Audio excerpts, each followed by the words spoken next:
മലയാളത്തിൻ്റെ പ്രിയപ്പെട്ട എഴുത്തുകാരനാണ് ശ്രീ വൈക്കം മുഹമ്മദ് ബഷീർ. ജൂലൈ 5 അദ്ദേഹത്തിൻ്റെ ചരമദിനമാണ്. ഏതൊരു മലയാളിയും ആദ്യം വായിക്കുന്ന പുസ്തകം ഏത് എന്ന് ചോദിച്ചാൽ അതിനുത്തരമായി ഒരു ബഷീർ കൃതി ഉണ്ടായിരിക്കും എന്ന കാര്യത്തിൽ യാതൊരു സംശയവുമില്ല. എഴുത്തുകാരനോടൊപ്പം തന്നെ അദ്ദേഹം ഒരു നല്ല തികഞ്ഞ സ്വാതന്ത്ര്യ സമര സേനാനിയായിരുന്നു, ഒരു പത്രപ്രവർത്തകനായിരുന്നു. ഒട്ടും ഗതിയില്ലാതെ വന്നപ്പോഴാണ് താൻ എഴുത്ത് സ്വീകരിച്ചത് എന്ന് അദ്ദേഹം തന്നെ വെളിപ്പെടുത്തിയിട്ടുണ്ട്. അദ്ദേഹത്തിൻ്റെ ആദ്യകൃതിയായ തങ്കം അങ്ങനെയാണ് ഉണ്ടായത് എന്ന് അദ്ദേഹം തന്നെ നമ്മോട് പറഞ്ഞിട്ടുണ്ട്. പ്രഭ എന്ന തൂലികാനാമത്തിലായിരുന്നു അദ്ദേഹം കൃതികൾ എഴുതിയിരുന്നത്. ദേശീയ പ്രസ്ഥാനത്തിൻ്റെ ഭാഗമായി ഇന്ത്യൻ സ്വാതന്ത്ര്യ സമരം കൊടുമ്പിരി കൊണ്ടിരുന്ന കാലഘട്ടത്തിൽ സ്വാതന്ത്ര്യ സമരത്തിൻ്റെ ഭാഗമായി പ്രവർത്തിക്കാൻ തൻ്റെ വീട് വിട്ടിറങ്ങിയ ഒരു വിദ്യാർത്ഥി കൂടിയായിരുന്നു വൈക്കം മുഹമ്മദ് ബഷീർ.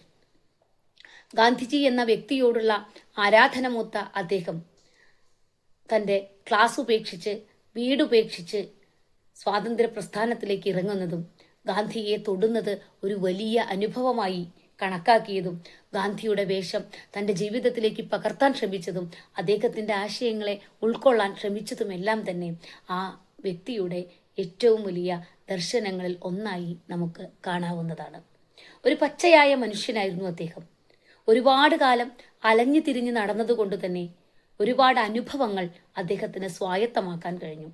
തൻ്റെ അനുഭവങ്ങളെ മുഴുവൻ തന്നെ അദ്ദേഹം തൻ്റെ എഴുത്തിൽ നിറച്ചതുകൊണ്ട് ആ അനുഭവങ്ങളുടെ വൻകരയായി മാറിയ ബഷീർ സാഹിത്യത്തെ ഉൾക്കൊള്ളാൻ മലയാളിക്ക് ഒട്ടും മടിയുണ്ടായില്ല. അദ്ദേഹത്തിൻ്റെ എഴുത്തിൻ്റെ ഏറ്റവും വലിയ പ്രത്യേകത ആ ഭാഷയുടെ ലാളിത്യം തന്നെയാണ്. ആടയാഭരണങ്ങളില്ലാത്ത ഭാഷ സ്വന്തമാക്കിയ എഴുത്തുകാരനായിരുന്നു അദ്ദേഹം.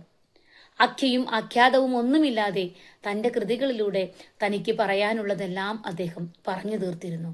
അത് കുറേ മലയാളികളെ ചിരിപ്പിച്ചുകൊണ്ടായിരുന്നു, കുറേ ചിന്തിപ്പിച്ചുകൊണ്ടായിരുന്നു.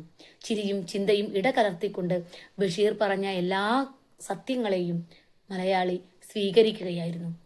അദ്ദേഹത്തിൻ്റെ കഥാപാത്രങ്ങളെ കൊണ്ട് മുഴുവൻ അദ്ദേഹം വാമൊഴി വഴക്കത്തിൽ തന്നെ സംസാരിപ്പിക്കുന്നതിനായി പരിശ്രമിച്ചിരുന്നു.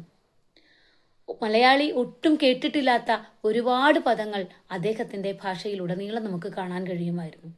സന്ദർഭത്തിന് മാത്രം അർത്ഥം തോന്നിപ്പിക്കുന്ന ഒട്ടേറെ ശബ്ദങ്ങളുടെ ബഷീറിയൻ നിഘണ്ടു തന്നെ മലയാളത്തിന് സമ്മാനിക്കാൻ ആ എഴുത്തുകാരന് സാധിച്ചു.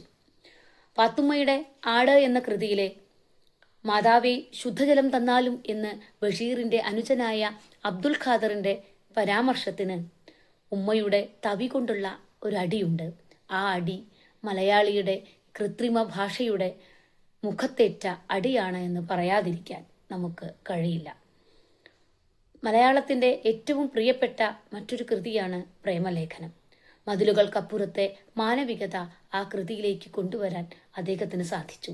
കേശവൻ നായരിലൂടെയും സാറാമ്മയിലൂടെയും മനുഷ്യ സ്നേഹത്തിൻ്റെ കഥ പറയാൻ, ജാതിമത ചിന്തകൾക്ക് അതീതമായ കാഴ്ചപ്പാടിനെ ആ പഴയ നൂറ്റാണ്ടിൽ തന്നെ കൊണ്ടുവരുന്നതിനായി ബഷീർ എന്ന എഴുത്തുകാരൻ ശ്രമിച്ചിരുന്നു.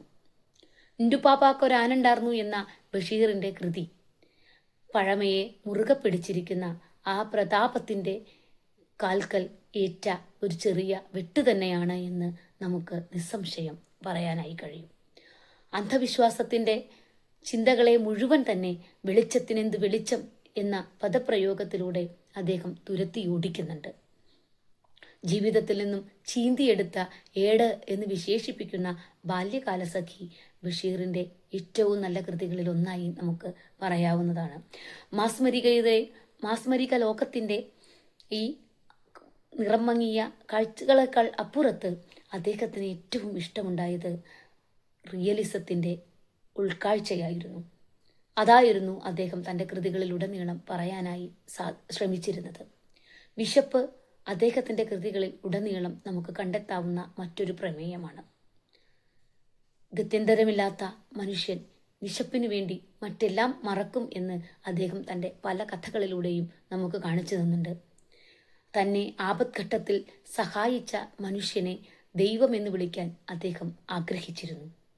ജന്മദിനത്തിനെന്ന് ചോറ് കട്ടുതിന്നേണ്ടിരുന്ന ദയനീയത അദ്ദേഹം തൻ്റെ കഥയിൽ വരച്ചു കാണിക്കുന്നുണ്ട്.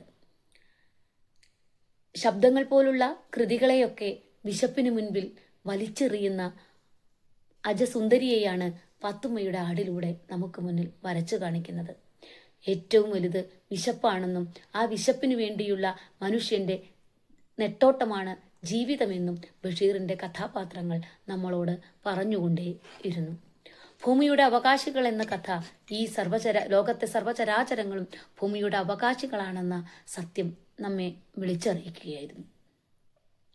അവിടെ കടവാവലുകൾ പ്രത്യക്ഷപ്പെടുന്നത്, പ്രകൃതിയുടെ സംരക്ഷകരായി മാറുന്നത് ചില അന്ധവിശ്വാസങ്ങളുടെ പിൻബലത്തോടുകൂടിയാണ് എന്ന് നമ്മളോട് പറയുമ്പോൾ, ചിലയിടത്ത് ആത്മീയത മറ്റാർക്കും ഉപദ്രവമില്ലാതെ വരുന്ന സമയത്ത് അതിനെ പിന്തുണയ്ക്കാനും ബഷീർ എന്ന പുരോഗമന ചിന്താഗതിക്കാരൻ മറക്കുന്നില്ല എന്നും നമുക്ക് കാണാനായി സാധിക്കും.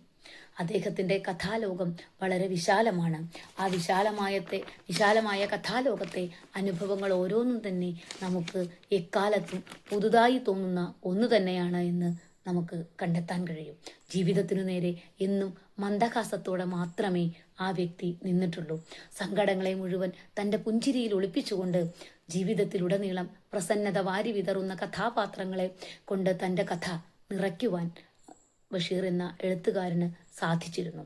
വിശ്വവിഖ്യാതമായ മൂക്കനും മതിലുകൾക്കും സ്ഥലത്തെ ദിവ്യന്മാർക്കും അപ്പുറത്ത് നേരും നുണയും ചികഞ്ഞ് സത്യത്തിൻ്റെ അനുഭവങ്ങളുടെ കഥ വളരെ സരളമായി പറയാൻ ബഷീർ എന്ന എഴുത്തുകാരന് സാധിച്ചിട്ടുണ്ട് എന്നത് അദ്ദേഹം എഴുത്തിൻ്റെ സുൽത്താൻ തന്നെയാണ് എന്ന് നമ്മെ ഓർമ്മിപ്പിച്ചുകൊണ്ടാണ്.